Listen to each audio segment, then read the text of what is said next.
Hebrews chapter 11 verse 3. By faith we understand that the universe was formed by God's command, so that what is seen was not made out of what was visible.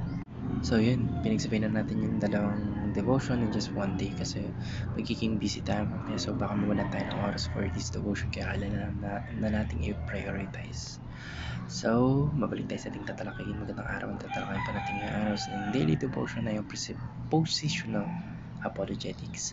At ang una pang katuruan na natutuhan ko ngayong araw kay Pastor Russell Ocampo ay the Bible is the highest authority.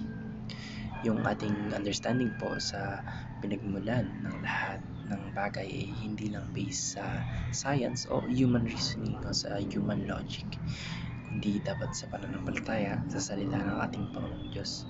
Hindi natin kailangan makita ang ating Panginoong Diyos na lumikha ng lahat ng creation para paniwalaan ito, dahil ang Biblia po ang nagsasabi at sapat na iyon bilang katotohanan. Dahil nga, alam naman natin lahat na Bible is written by God. Kung ano yung mababasa at makikita natin sa Biblia, yun ay galing mismo sa ating Panginoong Diyos. Kaya sa panahon po ngayon, lalo na sa panahon ngayon, maraming source of truth. Media, may science, may opinion ng mga tao, may social media influencers, etc. etc. Pero yung ating verse of the day po ay nagpapaalala sa atin na ang pinakamataas na authority kung saan natin pwedeng ibase yung ating pananaw at paniniwala ay sa salita ng ating Panginoong Diyos. Kasi yung salita po ng ating Panginoong Diyos ay hindi magbabago. Kahit magunaw yung mundo, kahit masira o mag-turn into dust yung langit at lupa, ay hindi magbabago ang salita ng ating Panginoon Diyos. Kung ang tao o yung ating mga lifestyle, yung ating mga sinasabi, yung ating mga tradition as a human being ay nagbabago, ang salita pa ng ating Panginoon Diyos ay constant at hindi never magbabago. Kaya kung ang Biblia ang nagsabi na ang mundo ay nilikha sa pamamagitan ng utos ng ating Panginoong Diyos, walang ibang mas mataas pa na source para patunayan o itanggi yun. At ang natutuhan ko naman po sa pangalawang katuruan ni Pastor Russell Ocampo ay the Bible interprets people and the world. This means that lahat po ng nakikita natin, lahat ng bundok, dagat, tao, mga planets, stars, etc. etc. ay hindi galing sa kung anong meron na, kundi mula po sa salita ng ating Panginoon Diyos. Kaya kung gusto po natin maunawaan ang tunay na kalikasan ng mundo at ng tao, hindi natin itong malalaman sa sarili nating isip o sa sarili nating opinion. Kailangan natin ng Bible para bigyan ng kahulugan o meaning lahat ng iyon. For example, bakit may kasamaan sa mundo? Bakit may gutom? Bakit may inggit? Bakit may kasalanan?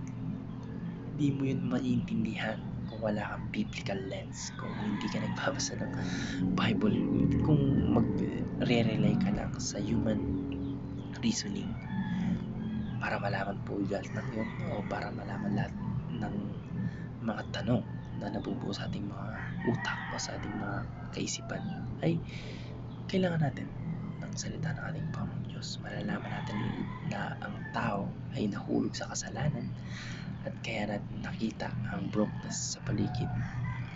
Kaya ang ibig sabihin po nun, ang Biblia po ang nagbibigay ng tunay na paliwanag o ng explanation sa kung sino tayo, sa kung ano yung mga sagot sa katanungang nabubuo sa ating mga kaisipan, kung bakit ganito ang mundo at kung ano ang plano ng ating Panginoong Diyos para sa lahat. At ang natutuhan ko naman po sa pangatlong katuruan ni Pastor Russell Ocampo ay the Bible shapes our worldview. Kapag sinabi po natin worldview, ibig sabihin po na ito kay kung ano o kung paano natin tinitignan o nauunawaan ang lahat ng bagay sa paligid. Kung paano natin tingnan yung buhay, yung trabaho, yung pamilya, yung relationships natin, yung kasamaan and kabutihan, etc. etc. At ayon po sa Hebrews chapter 11 verse 3, ang foundation po ng pananaw natin ay dapat nakabase sa pananampalataya ng ating Panginoong Diyos na manlilikha o na Creator. Kung maniniwala po tayong nilikha ng ating Panginoong Diyos ang lahat sa pamamagitan ng kanyang utos, magkakaroon po tayo ng ibang pananaw sa ating mga buhay. For example, makikita pa natin na ang buhay ng isang tao ay mahalaga dahil nilikha tayo ng ating Panginoong Diyos. Maintindihan po natin na may layunin yung bawat nilikha, hindi lang aksidente. Malalaman po natin may order at purpose ang lahat. Hindi lang random na nabuo ang mundo. Kaya ang salita po ng ating Panginoong Diyos ay bumubuo ng frame kung saan natin titignan yung lahat. Kapag hindi po yung Biblia yung basihan ng worldview natin, madali po tayong maligaw, madali tayong maloko, madali tayong malilang.